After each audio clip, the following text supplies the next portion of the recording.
I think you have to choose happiness. I think it's a mindset that you opt for.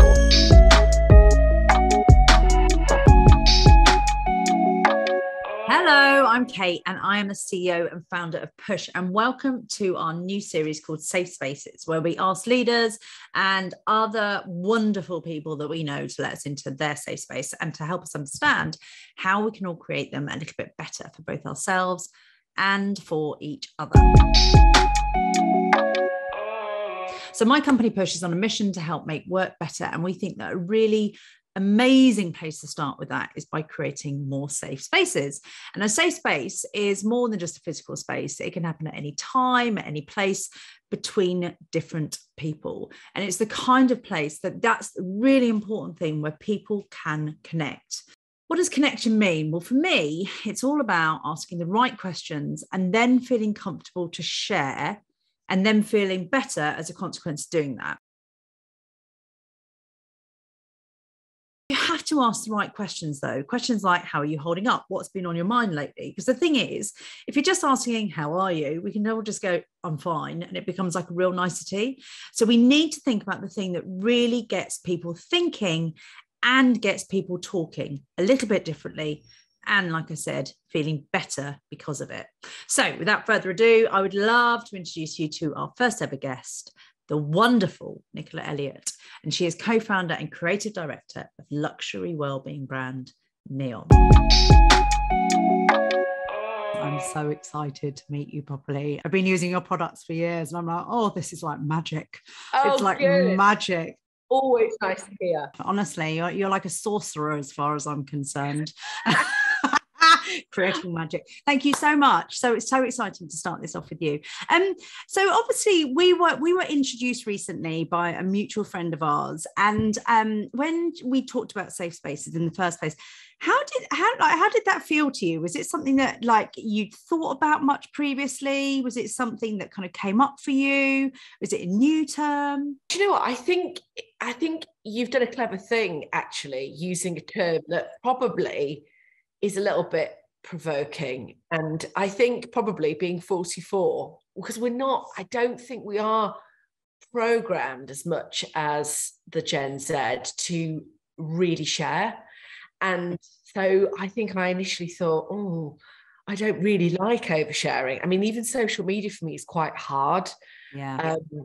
I understand that people want to know behind the scenes of NEOM and behind the scenes of growing the brand, but there's only so much that I feel really comfortable sharing. And so I think, in answer to your question, that was kind of initially a bit scary. And I know I said some of the questions, oh God, that's a bit too far for me.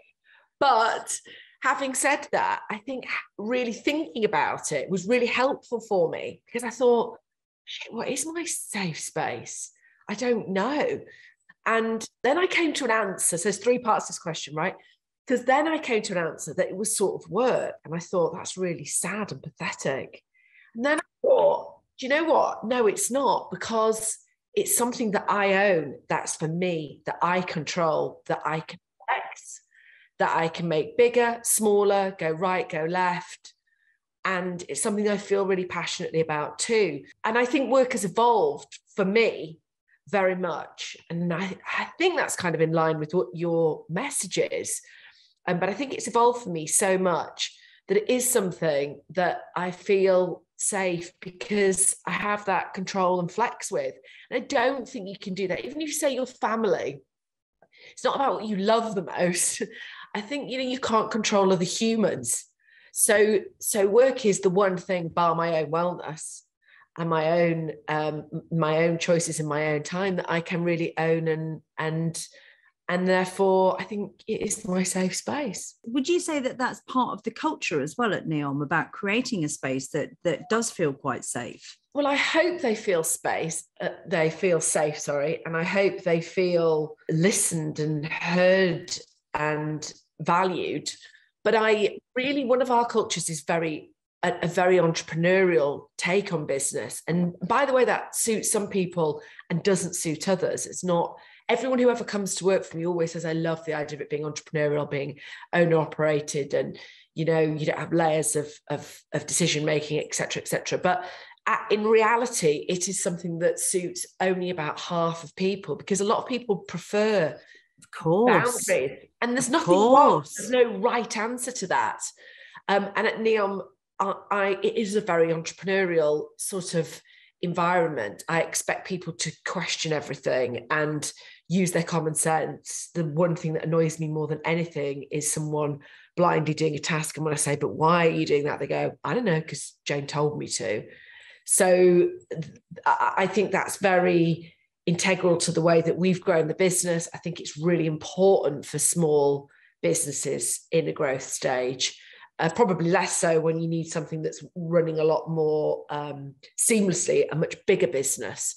But in our stage, at SME stage, I think that is very important. And so, yes, I think it's safe, but I think that there's something exciting about that mindset at NEOM. But I think there can be, if I'm really honest with myself, something quite scary for people as well, if they just aren't built that way and they don't want that. And as I said to you, that's fine. We need to know who we are. I think when you're setting out, starting anything, any career, again, as we say, 2 hours passion project, or you're working in the city, 60 hours a week, you've got to know yourself. And I find more and more, whether I'm talking about career or I'm talking about well-being, people want, what's the 5 things that I need to do? What's right and wrong? What's black and white? And it doesn't work like that. I think, the biggest leap of faith is figuring out what that sort of toolkit, whether it's a work environment or a well-being environment or a life environment, what good looks like to you. And by the way, you will be very different to me. And the next person, and the next person, the next person. So, but it takes a lot of confidence to explore that. And first of all, believe that and understand that, and then start building up that toolkit for yourself when it comes to, work or anything.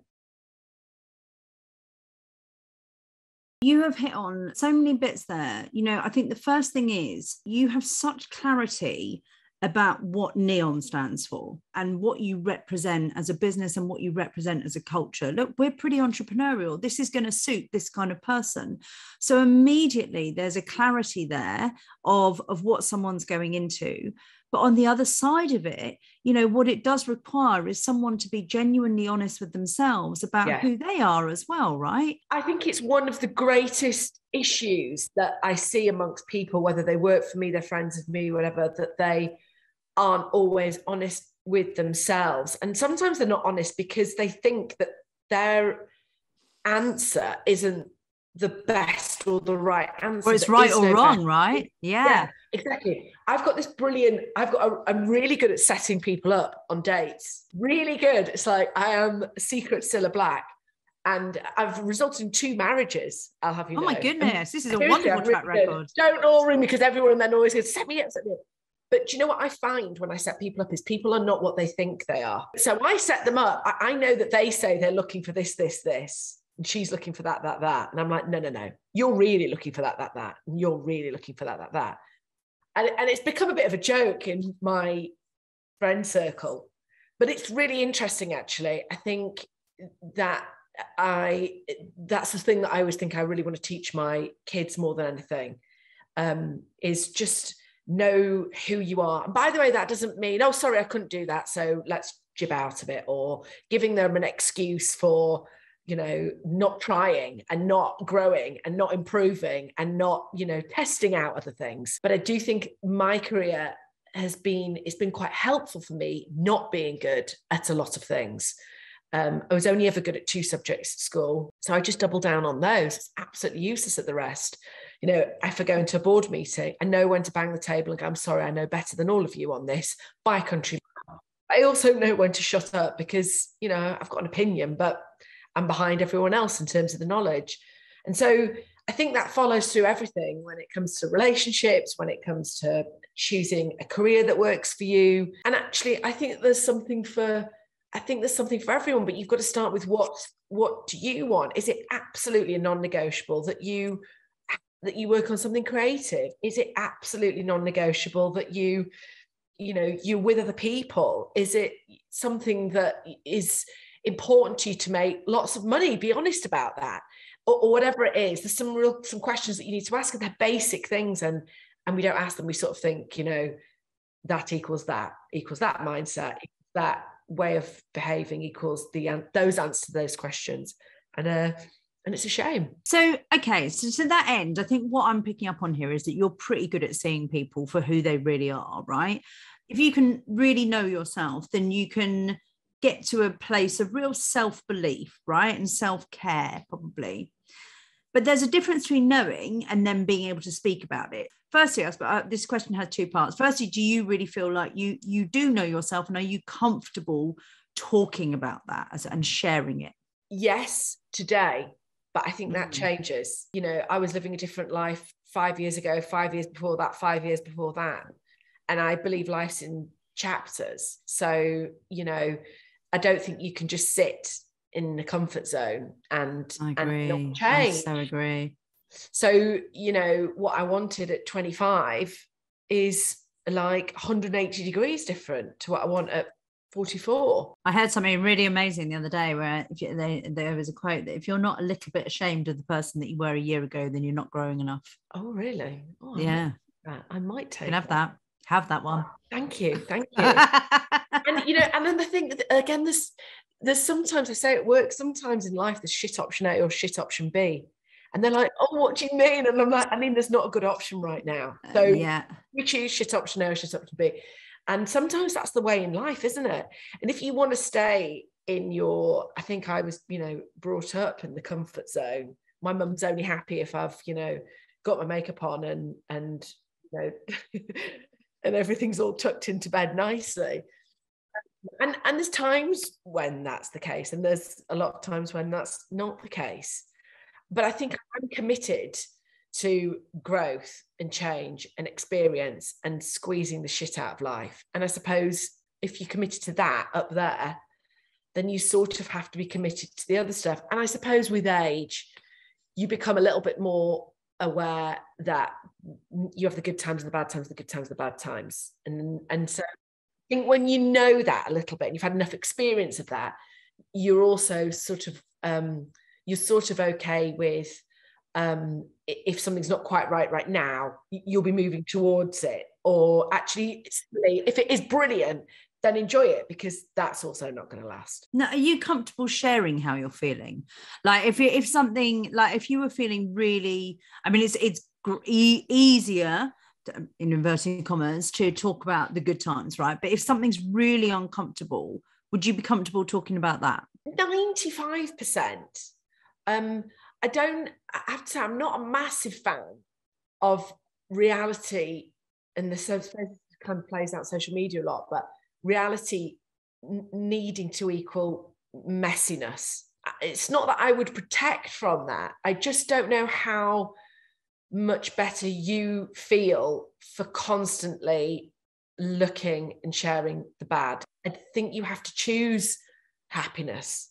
I think it's a mindset that you opt for, and in tough times more than not.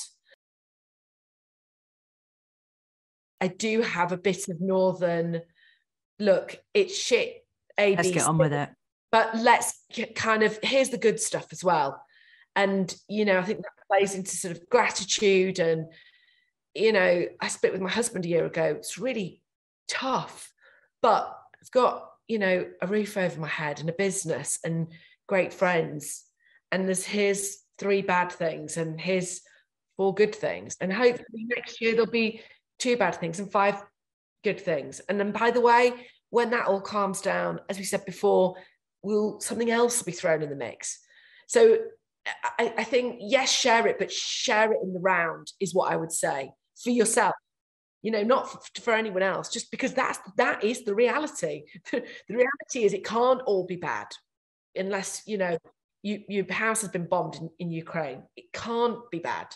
And you've got to look at the good things and build on the good things. And otherwise you're going to pull yourself back down. So I think that's the greatest tool that we all have, really. I think that's really interesting, isn't it? I think you're so right. I think there is a balance between the two. There's something in, if stuff happens, I'm doing a lot of reading at the moment about the work of Gabor Mate, and he talks a lot about trauma. And the reason I'm becoming more and more interested in it, not in my own stuff, but I think on a global level, we've been through trauma, right? And trauma is not what happens, it's what happens in your body from that occurrence. And the challenge, I think, is, and that could be anything, right, on a micro level, in an individual level, or on the global scale that we've just seen. And the challenge is that if we push stuff down, another way of explaining pushing stuff down is depressed, right? We're depressing stuff. We're not dealing with it. But then on the other side, you can also get really stuck in it. And actually we have to learn to have different perspectives of similar situations. And I think, the biggest opportunity for that, and exactly why we're trying to promote this whole thing around safe spaces, is that the only way that one does change those situations, in my opinion, is not only the perspective that you can have, because you can get so locked into that, is by talking, right? Is by talking, is by sharing, in order to get it out of here and get it out there, because it literally, when it's up there, it's kind of causing pain. That kind of openness, does that happen much at NEOM? And what I'm not talking about here is, coming in necessarily needing to bear everything, but is there an openness there that is kind of encouraged, that people can show up how they're feeling, I guess? I think so, and I hope so. I don't think I'd be arrogant enough to say, sure, 150 people all feel that every day. They're different people. They're going through different things. And, one thing that's been crap about the pandemic is we're not all in the office, so we can't keep each other in the way that we wanted to. But I've got some great friends at work, certainly. And I hope... Doesn't it change everything? It changes everything. Yeah, everything. And I definitely will have a sort of bit of a counselling session with someone at NEOM every week that goes way outside of work, is a bit more of a sort of life kind of pep talk. And I hope that they would always see that I transcend that, probably in ways that is not, the right thing anymore, but we'll have coffee and a glass of wine and work for me. And I hope for most of them, I think for a lot of them, there's a fine line between where it becomes work and it becomes your hobby, it becomes your social life, it becomes your passion, right? Your passion. Yeah. We talk about wellness at NEOM, and it's become such a big word, which I think is a great thing. I don't see that as sort of competitive for us at all. It's a good thing.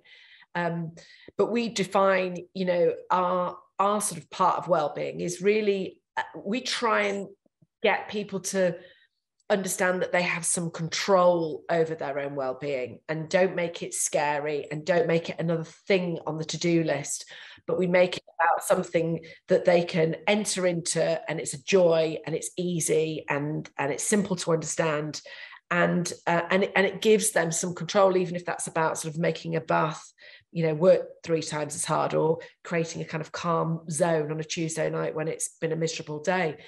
And so I suppose that is sort of my take on life. Coming back to the brand is me, my take on life. It's sort of what I try and set the tone to be with the teams. It's kind of it's what I fundamentally believe. And I'm really, really pleased that you said that, because I think there's 2 things that you said there. The first thing, well-being has become such a big thing. It blooming has. Interestingly, we're literally just writing an article at the moment about how well-being's almost become white noise. It's everywhere. Yeah. And everyone's got an opinion on it. Everyone's got a version of it. That it's almost so ubiquitous and so overwhelming. What does it actually mean? And what does it mean to me? And I think the other really lovely point is that you've said about getting your employers to really think about what it means to them, and making it bloody joyful rather than another thing to do. Do you know what I mean? There's many points back to what you said there. One, I feel really pissed off when you see people sort of well-being washing.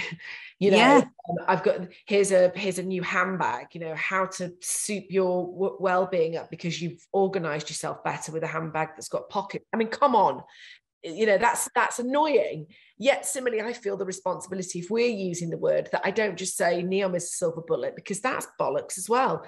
It needs to be, we are a massive part of that. And I hope that we're a start of that journey for some people. We're the joy of that journey for others. we're an integral part of that toolkit for others. But, you know, I also feel that we're doing a sleep program at the moment. You know, it's been the highlight of September and October for us. We brought in experts. We're not charging a penny for it. And the whole thing's downloadable for free, and the whole load of promotion around it. Because I feel that if we're talking about one of the 4 pillars of wellbeing, first of all, telling people, we're going to define it for you. Secondly, sleep is one of the most integral points. And thirdly, you know, we're really owning that word. I think we're the number 1 brand in the wellbeing sector at the moment. Then I have absolutely a responsibility to make sure I'm also signposting you to the best places that can help you with that journey in the most effective way. That's responsible. So my question then to you is, how do you look after you? Because, you know, you run your own business, a hugely successful business, which I can only imagine takes up at least 70% of your brain. And then you've got another 70% of your brain committed to your family. So that's, even with my quick maths, that is over 100%. So how do you find time for Nicola? So I suppose we always talk about a wellbeing toolkit, and to your point, that's got to be individual. It's got to work for you. It's going to change at different times of the year, month, depending on who you are, etc., etc. So it's an individual thing, and yeah, it's changed for me for sure. I think the basic sort of categories that I make sure are fulfilled are, you know, my physical well-being for sure. I have to move in some capacity every day for sort of half an hour. Is that a walk? Is that HIIT exercise? Is that, you know, Joe Wicks in the kitchen? Whatever. I have to move in some way. Lucky you. I don't really like doing the kitchen thing, actually. But anyway, if I have to, if I'm in a hotel room or something. So I have to do that, and I have to eat well, and I'm a bit of a supplement fiend. So they're sort of non-negotiables of the physical side of my well-being. And then the mental well-being has to be, you know, really has to be fed as well. It's important that I spend time with the right people who are radiators, not drains. It's important that I grow and develop and learn. That's an important part of me. I need to constantly be pushing myself and exploring things and making myself better, and that's important. And then there's the rest time. And that's, you know, I have a horse, and my daughter has a pony. So I spend half my week in Yorkshire and half in London. When I'm in Yorkshire, we're basically in a field together on horses. That's my extravagance, and we love that, and we spend that time together. And a bit of a homebod, so, you know, reading, cooking, that nourishing part of my life is really, really important. And so I make sure that all those things are in check, and I notice when they're not, which, by the way, of course, I'm not an evangelist like anyone else, you know, and I absolutely have a glass of wine, I was going to say, on a weekend, more than on a weekend. But I do notice if one of those buckets becomes a bit dry, if I've not met with those brilliant friends for a while, if I've not ate well, if I've not, you know, taken that time for myself. And self-care for me is all through that, you know, it's peppered throughout all of that. It's not something that I then do for half an hour a day. So it's sprinkled in, it's woven into the fabric of what I do every day. And work's really, really important. As I say, work's always been, it's always been, is it work? Is it hobby? Is it independence? Is it self-care? Is it, you know, is it self-development? It's all of the above. And a job that doesn't tick all those boxes for me, it's funny, I would never refer to it as a job, it's not work. It turned your passion into your job, into your company, but by the sounds of it, you know, you've kept it as, rather than it becoming something that's then laborious because of the nature of it and because of the nature of you. I think I can see that that's really entwined within the culture, that it is the kind of place that you can genuinely show up as the version of you, right? As probably a version of you that you love being and that you love sharing with others. How do you feel if someone uses or is with you, connects with you as a safe space? So you're a safe space for someone, like if they're sharing with you, how does that feel? Do you comfortable with that? Does it feel a bit heavy? Do you end up being that for a lot of your friends? I think you've got got a responsibility, haven't you, always in life to sort of be, you know, giving back a bit. And I have to say, my group of friends, which as you become older and you go through more, become smaller and smaller, have become more valuable to me now than they ever were before. And I'd like to think that, you know, if they needed something from me, I would absolutely be there, and, you know, and be that friend for them. I think I'm quite giving. I think that sometimes is a bit of a difficulty because you do sort of expect the same back sometimes. But I do feel with the girls who work for me, especially those who are younger and are learning, or I can see they're where I was 10 years ago, or they're sorting out a problem for the business and for me, I absolutely feel a responsibility for helping them. And I do that, as I say, you know, there's at least 2 or 3 of those conversations each week that go on at NEOM. And I like that. I like seeing how you can help someone. Yeah, I agree. It's really funny as well. I look at your face when you're talking. When you talk about that, your face literally lights up. It's lovely to see. Oh, like really? it's clearly something that's really important to you, and it's really special. I'm really passionate about helping, especially women, me too. Yeah. In career environments in particular. I mean, I couldn't profess to being, what the hell do I know about anything else? But I do think career is life in many ways. A lot of the advice is not spreadsheety. It's, you know, it's kind of pep talky. And I do feel very passionate about that, because I think my career's served me, to come back full circle, the start of the question that you asked me, my safe space, my career has become that for me, and it's become a source of independence. And, you know, I live half the week in a small northern town where I see the majority, I was going to say an awful lot, the majority of women reliant on husbands who have given up careers that, you know, they wish they hadn't, who now feel uncomfortable restarting something new, haven't got the time, are wrapped in quite an old-fashioned way of thinking that they shouldn't be putting themselves first, they should be making tea, and I feel quite passionate, having a daughter, certainly in that environment, dispelling that. You can create something that gives you that sense of ownership and purpose and joy, and then you can do what you want to do, and you answer to you. So yeah, I feel really passionately about that. I think more as I get older. And there's something in that real truth in you, really enabling that real truth in others. You know, I think so often, like exactly the examples you've said, you know, maybe that person that you're talking about, you know, then has never really been able to get to that absolute truth in themselves. And by having those talking with you in that way and getting that support, it's going to bring it out, right? And that's genuinely changing lives. Hopefully, I do think we need more role models. And I think when you think of the term role model, you think of someone amazing. And actually, a really great role model to have is someone who is a bit of a mixed bag, who's done a few good things. Totally fallible, right? Yeah, exactly.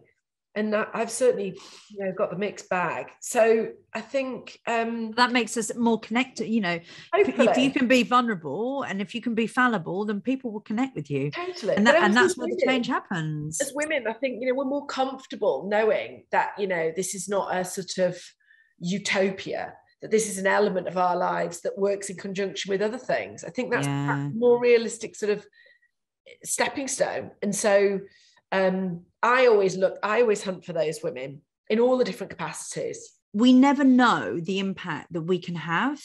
You know, I was talking to someone only this morning, and by them being honest and sharing something, I saw someone else share something and get it off their chest, and it changed, right? It changed energy. It changed how someone was feeling, you know, and you may not know in that moment that ripple effect that you can have. I mean, it's unbelievable. Is there any conversation that you can think about in particular that was super powerful for you in your life that maybe, I don't know, that I don't want to be so dramatic as to say change things, but you still remember now as being quite an important conversation? Well, I will tell you this, it is in my mind because it's a conversation that I had many times with my dad, and I had it last week with my little girl, and I thought, God, this has come full bloody circle. So I was a very, very naughty child on every level, through every phase, till I was like I knew we'd get on, Nicola. Awful. Like, you know, totally freaking out now my kids are teenagers, so thinking it's going to come back. But my dad used to do this thing, and I can see him now, where he'd knock on the door or open the door gingerly and go, I'm going to have a chat with you, and the theme of the chat starts with one word, and the word begins with A. What is the word? And I'd be like, attitude. And he was like, yes, attitude. And it became so bloody regular that he would knock on the door and open the door and go, what is the word? And I'd be like, attitude. And now I've started doing it with her, because, and the reality is, which I hope he never watches this, because of the reality is everything starts with a good attitude. And I think he drummed that into me, you know. Yeah. I was naughty and I didn't do that well in a lot of subjects, and I've made bad choices, and, you know, with RC and you know, even if you've got a mixed bag with a child or with yourself or with your situation or anything, if your attitude is right, I think you've got like the golden ticket. And I think that's what he tried and taught me. And I said, that is the only real super skill I think I have. And so, that was a conversation that changed my life, but in many little increments. It's true, isn't it? It's those ones that really stick with us. And like you said, it's that has formed that belief has formed a behavior for you, a lifelong behavior for you, you know, and what an incredible one to have, and what an incredible one for you to now pass on, albeit through somewhat gritted teeth. Yeah, if she listens. Oh, Nick, thank you so much. It was an absolute joy. Thank you so much for your time. And I can't wait to see what happens next. Take care. Have a lovely day. Bye. Bye. Bye.